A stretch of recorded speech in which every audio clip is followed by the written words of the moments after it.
बहुत साल पहले एक गांव में संजय नाम का एक किसान अपनी पत्नी के साथ रहता था। किसान बूढ़ा था, लेकिन उसकी पत्नी जवान थी। इसी वजह से किसान की पत्नी दुखी रहती थी। वो हमेशा अपने ही जैसे जवान पुरुष से शादी करने की चाहत मन में रखती थी। संजय की पत्नी के मन की बात को एक चोर समझ गया। वे रोज उसका पीछा करने लगा। एक दिन उसने किसान की पत्नी को ठगने के विचार से उसे एक झूठी कहानी सुनाई। चोर ने कहा, सालों पहले मेरी पत्नी मुझे छोड़कर चली गई थी, अब मैं अकेला हूँ। स्त्री यह सुनते ही खुश हो गई। वो फटाफट बोली, ठीक है, मैं तुम्हारे साथ चलूँगी, लेकिन मेरे पति के पास बहुत धन है। पहले मैं उसे ले आती हूँ। उन पैसों से हम जीवन भर आराम से रहेंगे। यह सुनकर चोर ने कहा कि ठीक है, तुम जाओ और लौटकर इसी जगह आना, मैं तुम्हारा इंतजार करूँगा। स्त्री घर पहुँची तो देखा कि पति गहरी नींद में था। उसने सारे जेवर और नकदी को एक पोटली में बांधा और चोर के पास चली गई।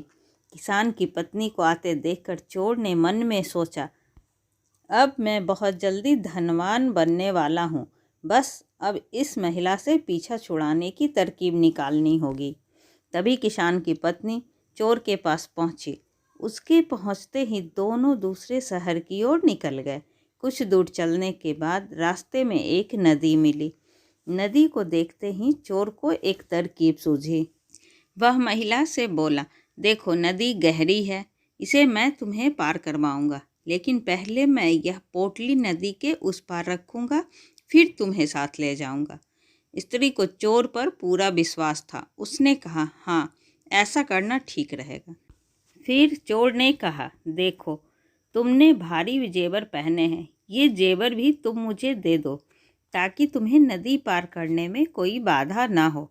यह सुनते ही किसान की पत्नी ने अपने सारे जेवर चोर को दे दिए। पोटली में बंधा धन और महिला के जेवर लेकर चोर नदी के पार चला गया। महिला उसके लौटने का इंतजार करती रही, लेकिन वो फिर कभी लौटकर नहीं आया। अब महिला को बहुत दुख हुआ और उसकी आंखों से आंसू बहने लगे, लेकिन बहुत देर हो चुकी थी।